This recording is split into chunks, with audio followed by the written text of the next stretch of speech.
Okay, hello everybody. Welcome to another Horn Hoof Records podcast. Today I'm with the mighty Mark Murphy of Mark Murphy and the Meds, Crocodile God, and the No Marks and more. Is that right, Mark? Yeah, there's Hey Maxine as well. Hey, We Maxine, did of course, yeah.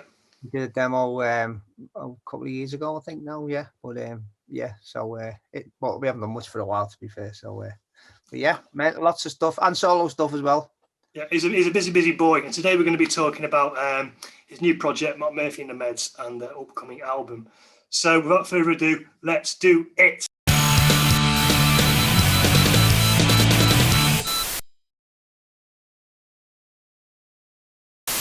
Okay, Mark, how you doing, man? Thanks for joining us today. Yeah, no, good, mate. Yeah, thanks for having me on. That's okay, mate. It's been a long time coming, this, hasn't it? It has. It's been a while. You know, as we both know, we've been waiting for a while for the vinyl of the Meds album to come into fruition.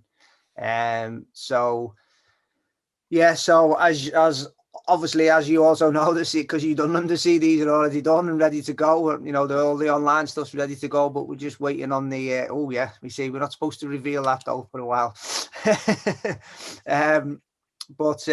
Yeah, so we're just waiting for the there's a massive backlog in the pressing plants all over the world at the moment. So yeah, unfortunately we don't know when it's going to be, but hopefully, you know, it will be sooner rather than later, but it'll definitely be within the next couple of months, I would have thought. Oh, I hope so, man. I mean, I'm sure you're gagging for people to hear this as much as I am, but before we get into too much of your new stuff, let's just go back into your history of bands and punk rock and music and whatnot. What was your first venture into music and what was your first band, and how did you go about from that band through all your subsequent bands, you know, from Crocodile God and Hey Maxime and No Marks and to where you are now? Oh God, I wasn't prepared for this. I mean, to be honest, I've been playing the guitar ever since I could remember. When I could walk. Yeah. My dad was a drummer, and in a band, or he played in like a cabaret band all his life. My dad, and he played the drums and he sang in the band, which is quite unusual for a drummer to sing back then. But he also played the guitar, so there was always a guitar around the house, or there's always a few guitars around the house. So that's something which I inherited from him. So yeah, so he taught me how to play when, you know, I was probably about 7 or 8 or something like that, very, very, very young. So I was always playing guitar in school and in school bands and things like that. Always playing around the house. I mean, I was, and I still am obsessed with guitars. Do you know what I mean? I just love guitars. And How many have you got? Oh, 30 odd, something like that. I've got 50. a lot. Not 50, about 30 odd, something like that. Shit, man, that's still quite a lot. It's a lot, yeah. It's quite a lot. So, but yeah, so I mean, I was always in bands and stuff in school, and I suppose the first kind of proper band was in I was into thrash metal when we was in school, as like a lot of people were. I mean, I'm 48 now, so in the mid 80s, that's when I was in school. So thrash was quite big. So we were all into the thrash, and I was in a band called Hatred. Really, really classy name. And incidentally, in that band, I played the guitar, but Ravo, who's the Crocodile God drummer, he played the bass. And Andy Hyam, who was the first Crocodile God drummer, he was the drummer in that band. So so that was kind of the first band that we did a few gigs with and stuff. So that's when we first started doing gigs and stuff. And then from that, I still love metal and stuff, but I was kind of steering towards the punk kind of sound. So we're talking late 80s, early 90s, you know, the Lookout record stuff and all that. So I was influenced by quite a lot of that stuff. So I kind of sort of veered into the punk stuff, really. So, and that's when we formed Crocodile God, and that was in like 92. So that was me and Rav and Andy, the original drummer, Andy Hyam. So we were 3-piece, and that's when it kind of started for the Crocs. Really, that's when I started getting, kind of serious. Cool. And did the Crocs ever sort of like split up, or is it just like a hiatus? Because you played for us. Was Crocodile God you played for us a few years ago, or was it? It was, wasn't it? Yeah, it was Crocodile God. Yeah, we've gone through different lineups, and we split up, and we've gone back together again. We split up again and gone back together. I mean, we're talking 28 years or so. Oh, it's a lot of years. So 92 to wherever we are now, it's a lot of years. So there's, with the best will in the world, there's no way you could be in a band with the same. No, that's. I mean, I've been in Tio Rico for like 2-3 years, and I'm already sick of those two. So yeah, we've had various different lineups over the years, from 3-pieces to 4-pieces and back to 3-pieces again. And but at the moment it's me and Ravo and Liam, which was the lineup that we did the Boss EP and the Ladders EP, the kind of sort of mid-90s stuff that people probably recognize more. The stuff we did with Frankie Stubbs up in Sunderland and stuff. So that's the current lineup we've got at the moment. Well, enough about Crocodile God in the past. Let's talk about your new venture, Mark Murphy and the Meds. What made you want to start something new? Was it just the chance to start something new and write your own stuff and be in charge of it? It was kind of by accident, really. I mean, I play in that many bands. The last thing I wanted to do was to start another band, because it's difficult, in 1 or 2 or 3, but never mind, 4, because do the solo stuff as well. So, but it was kind of summer last year. So we were right in the middle of lockdown, and like a lot of people, we were frustrated because couldn't do any recording, or couldn't do any practicing or any gig, because we weren't allowed to go out the house, whatever. So I mean, I've always got songs. I've always got like a handful of songs that's going around. So I've always got riffs, and I always write stuff down, record stuff on my voice memos on my phone and stuff. So I had a couple of tunes that was kind of going around in my head, and unfortunately I couldn't do anything with them because we couldn't go out the house. Do you know what I mean? So yeah. I was kind of, what am I going to do with these songs? And I'm kind of, I don't know, I'm kind of a little bit impatient sometimes when I write songs. I've got to get them done. I've got to get them down somehow in some sort of format. So, and also it was kind of born out from frustration in the fact that when I was in the Nomax, for instance, everything was all done at home, recorded at home. Nothing was ever done in studios, apart from me, because I was the only idiot in the band that didn't know how to do it. So everybody else could record at home, and I would have to rely on the others to go to their houses to do them, or to the practice rooms, or go to Andy's kitchen, or to Mark's bedroom or whatever and do.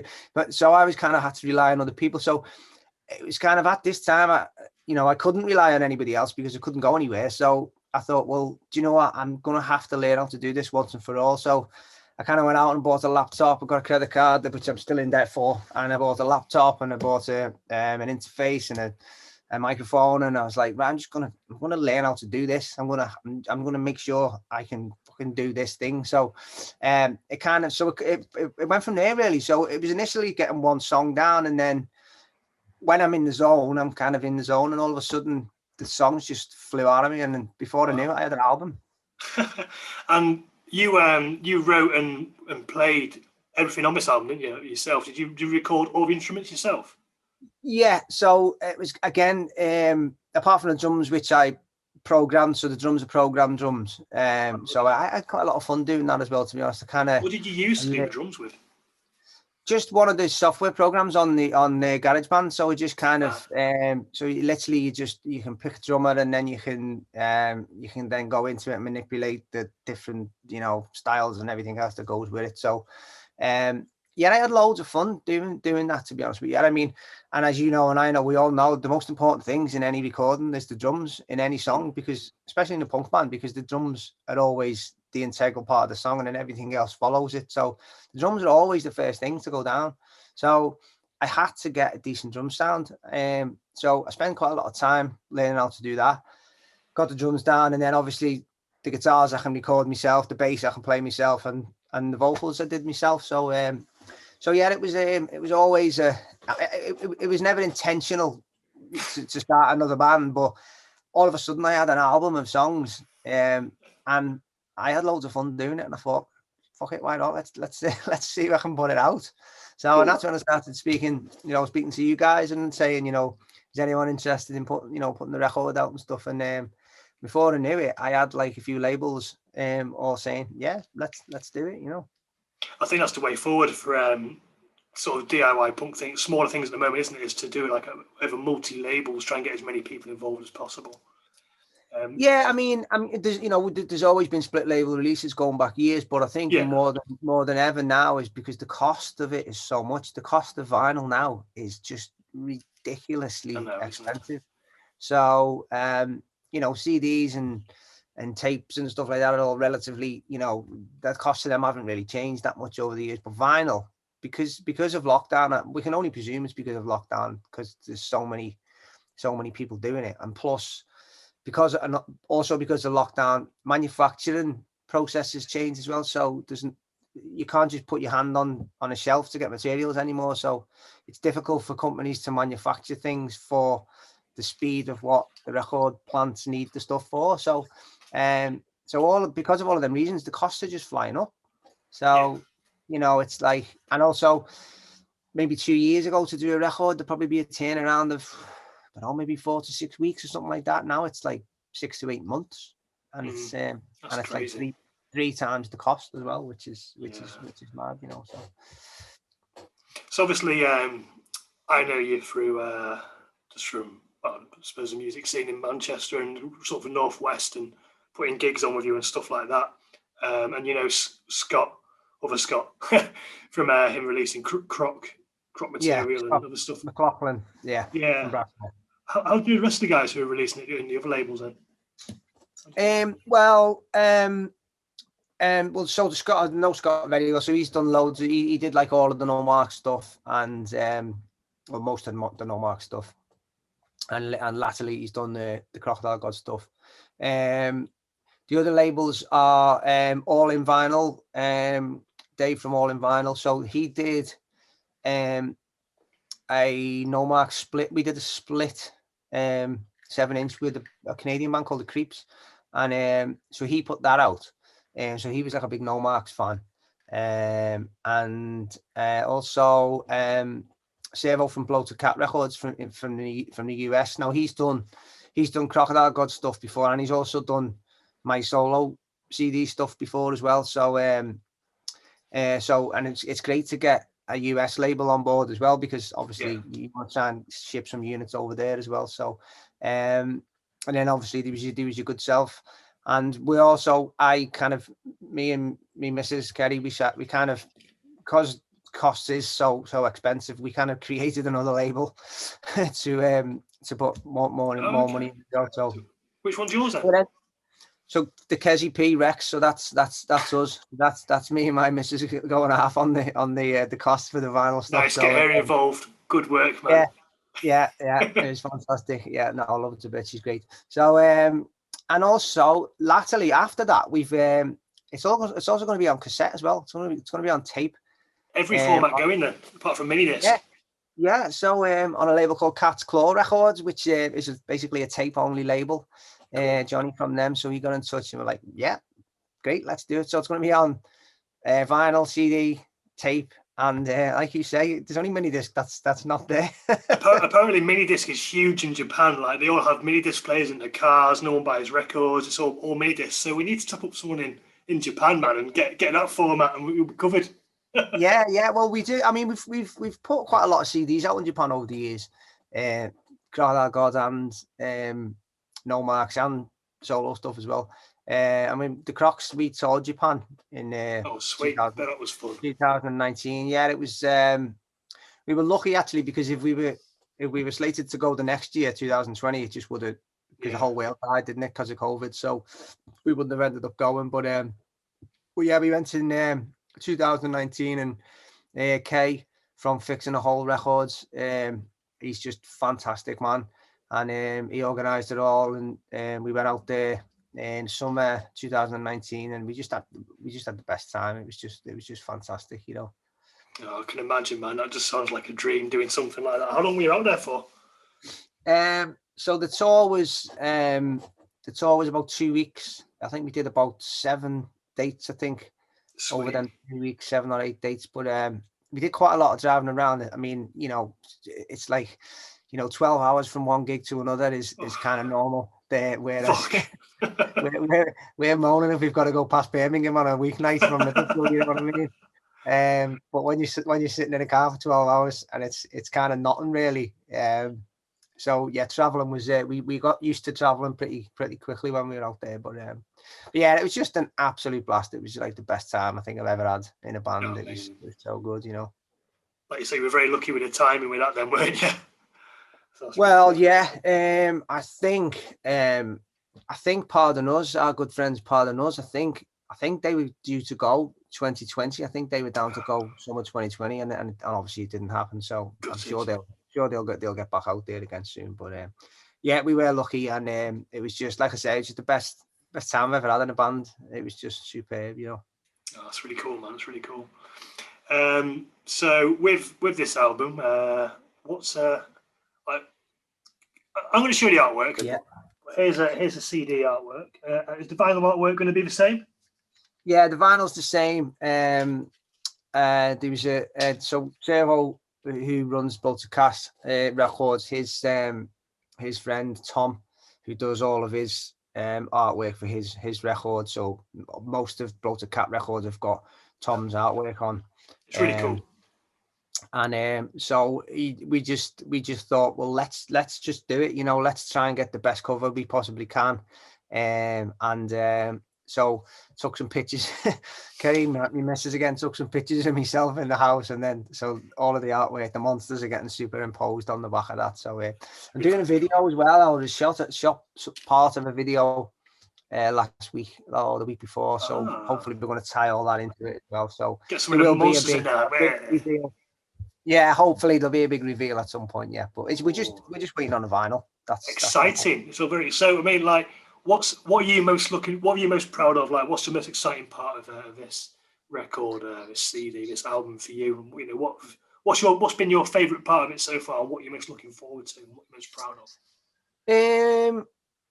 I think I was proud of myself for being able to record it all by myself because and obviously, as we've spoken in the past, I've always, relied on other people to do that for me, which is fine. That's what we're all in bands for, to, help each other out. And, that's what being in a band is all about. But at that point, I had to be able to learn how to do this stuff by myself. So my whole songwriting, the way I write songs now has completely changed. I used to just, get a guitar and then I'd just record it on an old cassette tape or on a phone or whatever, and then take it into the practice room and say, this is what I've got, and then the other guys in the band and put their bits to it, and then it became the song. But now it's all completely done on the laptop in the house. So and then I'll send that, so it's a completed song basically. So yeah, I was proud that I could actually do it. And I mean, I didn't produce it. I recorded it and, engineered it, and basically, but it was produced by Ant, who you know very well, Ant Booth from Kesby Studios in Bolton. I basically just sent him all the files, and then he said, right, I'll mix it and produce it, and then he made it sound, amazing, 10 times better than it already was, So he's good, man. He's just great, isn't he? I mean, the sound he gets is amazing. So I'm just proud of the whole thing, really. That it was a kind of different genre, really, for me. I mean, I know I've done poppy stuff before, and I've done fast stuff, and I've done melodic stuff. I've done the acoustic stuff, but this stuff is kind of different again. It's punk, but it's kind of more, I'd say, power pop, I suppose, maybe is a term possibly used for it. So it's not straight up 1, 2, 3, 4 punk. It's got punk in it, but it's a bit more poppy, So and I never intended to go down that route.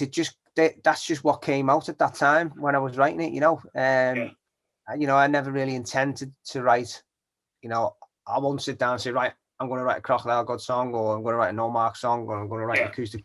It just comes out, and that's what it is, Yeah, I suppose it's a lot easier when it's your own project. because you can just do whatever the fuck you want, can't you? But like we're like with Tia Rico, we're trying to write songs at the moment, and it's sort of hard trying to sort of herd everyone in one direction, so we've all got the same goal. But on your own, you don't have that problem. You can just whatever comes out. I like it. Sound. That's what it's going to sound like. Yeah, I mean, in the Nomax was different because we had like 4 different songwriters in that band. But when we've been in Crocodile God, I've always been the songwriter in the band. So I've always kind of written them on my own in the house, but then I've brought them into the practice room, and then the other 2 or 3 or whoever it was in the band at the time would then put their bits on it. Yeah. So I'm always used to writing a full song and taking it in. It's just that I've never had to play the bass before. You know what I mean? And I've never had to do 16 different back and vocal tracks before, which I've done on some of this stuff, So how did you find that then? Like you said you've enjoyed it and you're really proud of it, but do you find it stressful, or did you enjoy doing playing the bass and writing the bass lines and doing the vocals and figuring out the harmonies? Yeah, I loved it. I absolutely loved it. I mean, especially the harmonies, because obviously when you're singing live, you can't harmonize with yourself. So it's unless you got a loop pedal. Well, unless you got a loop, yeah, but it's a physical impossibility. So I mean, obviously in studios, I can put stuff down, but whenever you go into a studio, I've never been the greatest at doing harmonies. I've never really found it that it comes natural to me. All the other guys in the band have always gone, oh, I'll sing a harmony to that, or that'll sound good if you double that up or whatever. But I've really learned how to write harmonies during this process, which is great. The only thing is when we play them live, which I'm slowly getting the band together. You can't harmonize with yourself. You can't now, so unless you so the other guys in the band are going to have to sing, so they're going to have to learn to sing quickly and sound. They have to sing like you. Yeah. Skull's twang. But yeah, I really enjoyed it. And the only thing is, I'm not a very good bass player, so I can kind of do bits. And obviously, all the bands that I've been in have had fantastic bass players. So I'm a bit kind of. I was a bit kind of shit. I hope they don't think this is shit, but I think it's kind of just about hold my own on it, so it's not too bad, I think. That's really cool, man. So yeah, so you just said there that you're putting a band together. Yeah. Is it members of Crocodile God and No Marks, or have you got some fresh faces in? It's kind of both, really. Yeah. So again, it all will be revealed on a big reveal, but I think it's kind of 99% there now. So yeah, we've so it'll be some of the Crocs and some new people as well. So cool. Well, I'm looking forward to seeing you gig these songs, man. Obviously, when conditions allow and you're all ready, we'll put some gigs on for you, get you playing something for us, and I'm sure that'd be many more gigs as well. It's one of them, isn't it? But the gig thing, it's like it's slowly starting to happen again, isn't it? And we're still just waiting on this. Obviously, it got put back again, didn't it, for 5 weeks? So I think the next date is July the 19th, isn't it? That's right. So we're all, a few weeks ago we were all waiting for June the 21st, and obviously that didn't happen. So then we're all waiting now for July the 19th, and then hopefully if that does happen, and there's no more, waves and variants and everything else that fucking goes on with it, then hopefully, fingers crossed, we might be all right. But I think the Crocs have got one in the calendar in like August bank holiday. Mm-hmm. So I haven't heard whether that's still going ahead on that date because of everything's got put back 5 weeks. I don't know yet, but we're waiting to find out on that one. But yeah, the med stuff, it's going to take a while, I think, before we can gig, because we need to get the band together, need to get in a pracky room together, we need to learn all the songs. I need to learn all the songs. You've forgotten them. Well, yeah, because I just kind of wrote them and put them in and just recorded them on the day, on the day, and then they were done. And then because I haven't been in a practice room with anyone, they're just in they're in my head, but I don't know how to play.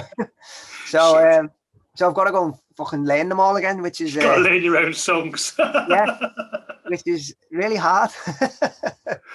So but yeah, especially the bass. Obviously, I'm not going to be playing the bass, but trying to learn like the all of the individual lines again. It's like, shit, what was I doing then? Little licks there. You're gonna have to teach them aren't you, to the bass player and stuff. So yeah, that's the thing. It's it's going to be weird. It's going to be dead enjoyable, I think. But obviously the band that you get together, they're always going to put their Yeah, I was going to say, you're going to let them. them do what they want, like put a little twist on bits. Yeah, of course, because that's what being in a band is all about. So I'm not going to be, saying you must have it exactly like that, because that's no good really. So yeah, it'll be a version of the album. I'm sure it'll be pretty close, like. But yeah, there's bound to be a little bit of individual players, idiosyncrasies and that, which is going to kind of merge into it as well. Have you got a favourite song off the album, which you're looking forward to playing the most? Or I like Stuck Inside, the first one. That's on the side of the first one. I think that's probably the one I'm most proud. I don't know. It just kind of when you write a song, you just think, yeah, it's okay, and you get another one. I'm always quite self-critical and thinking, after I've written a song, 3 weeks later, I don't like it. I think, oh shit, I'm not using that. You know what I mean? But that was one where I just thought, yeah, I do like that one. And that's the one that I did the video for as well. So oh, cool. So hopefully, when that is, I'm hoping, fingers crossed, that it's all going to kind of come out at the same time. So yeah, only me too. time. Want to get shifting these CDs? Yeah, well, that's it. It's I'm sure people will be happy to buy them. It doesn't make any sense to put a CD out or without it. It's all got to be the whole thing. Of course, yeah. Obviously, do it all together at the same time. There's no point doing it all differently. Yeah, I'm happy to wait. Yeah. Cool. Yeah, they look cool. They do look cool. Look really cool, man. I think we've covered it all, really. Unless there's anything else you want to say about it. Just want to say, thanks to yourself, and thanks to all the labels that are involved, for putting the faith and more importantly, putting the money into it, because as I say, vinyl production is not cheap these days. So just got to thanks to everyone for continuing, supporting me and the projects that I'm in and the bands that I'm in. So it really does mean a lot when people will go, yeah, I'll put it out. Oh yeah, I want to be involved, or I'll put that out, because money's tight, especially with Brexit and COVID and everything else. It's like there's not a lot of money floating about. So yeah, so it's good, and really appreciate it. And so thank you again for for being involved. Thanks for asking me, mate. It means a lot. You're a cool guy and cool band, so good to have your support with us. So yeah, hopefully we'll increase our pyramid scheme together. Yeah, we'll be boss. We'll sell millions. Well, maybe not. Hundreds. If we sell hundreds, I'll be made up. Yeah. Sweet. Cool. Well, that was Mark Murphy of Mark Murphy and the Meds, Crocodile God, No Marks, Hey Maxine, and many others, I'm sure. His album will be out at some point in the future. We're not too sure when. We're hoping in the next couple of months, so maybe July, August. Do you reckon, Mark? Maybe September. I'd say more August, September. I would have thought it with the backlog and everything. Yeah, but fingers crossed. Well, check Mark out. Check his bands out. Leave a like and subscribe on this. If you're listening to the podcast audio version, give us a good 5-star rating. Thank you for tuning in, and we'll see you in the next one. Thanks. Bye, Mark. Cheers, Scott. Nice one, guys. Right. Take it easy.